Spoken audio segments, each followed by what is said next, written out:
இப்ப சில இலக்கண குறிப்புல வர கொஸ்டின்ஸ் எல்லாம் பார்க்கலாம். ஃபர்ஸ்ட் ஆடு கொடி அப்படின்றது வந்து எந்த இலக்கண குறிப்புல வந்து வரும்?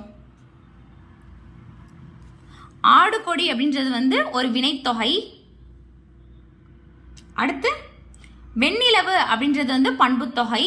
மலர்விழி அப்படின்றது மலர்விழி எதுல வந்து வரும்? மலர்விழினா உவமை தொகை.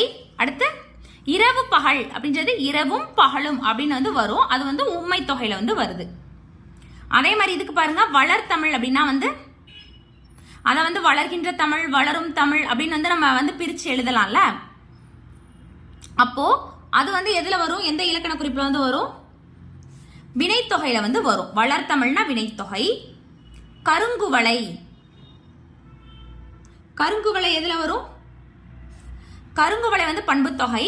இதுல வந்து வெளிப்பட்டே வந்துருச்சு. இரவும் பகலும் அப்படின்னு வந்து குறிச்சிருக்காங்க. அப்ப அது எண்ணுமை. வந்து மறைந்து வருது. இரவு பகல் அப்படின்னு வந்து வரும்போது அதை எதுல சொன்னோம்? அதை வந்து உண்மை தொகை அப்படின்னு வந்து சொன்னோம். அதே இரவும் பகலும் அப்படின்னு வந்து அந்த வந்து வெளிப்பட்டு வரும்போது அது வந்து எண்ணுமை. அதே தாய் தந்தை அப்படின்னு வந்திருக்கு பாருங்க, அது வந்து உண்மை தொகை தான். இந்த இரவு பகல் மாதிரி தாய் தந்தை அப்படின்னு வர்றது வந்து ஒரு உவமை தொகை தான். இரவும் பகலும் அப்படின்னு இந்த வெளிப்பட்டு வரும்போது மட்டும்தான் அது என்னவாகுது? எண்ணுமையா வந்து வரும். பொற்கொடி வந்தாள், இது எந்த இலக்கண குறிப்புல வந்து வரும்? பொற்கொடி வந்தாள்.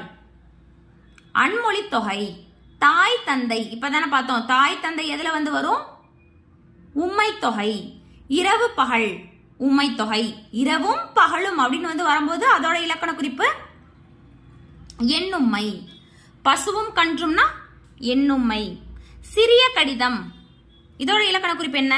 சிறிய கடிதம். குறிப்பு பெயரெச்சம். சிறிய கடிதம்னா குறிப்பு பெயரெச்சம். எழுதி வந்தான், இதுக்கு என்ன ஆன்சர்? எழுதி வந்தான் தெரிநிலை வினையெச்சம். மெல்ல வந்தான், மெல்ல வந்தான், இதோட இது என்னது? குறிப்பு வினையெச்சம். அடுத்தடுத்த வீடியோஸ்ல வந்து நிறைய வந்து இம்பார்ட்டன்டான கொஸ்டின் வந்து நம்ம சேனல்ல வந்து தொடர்ந்து வந்துட்டே இருக்கும். இந்த 2 கொஸ்டினுக்கும் வந்து ஆன்சர் வந்து கமெண்ட் பண்ணுங்க. 11, 12க்கு என்ன ஆன்சர் அப்படின்றத வந்து கமெண்ட் பண்ணுங்க. சேனலை வந்து சப்ஸ்கிரைப் பண்ணிட்டு பக்கத்தில் இருக்க பெல் ஐக்கானை வந்து பிரஸ் பண்ணி வச்சுக்கோங்க. அடுத்தடுத்த வீடியோஸ்ல வந்து பார்க்கலாம். தேங்க்யூ.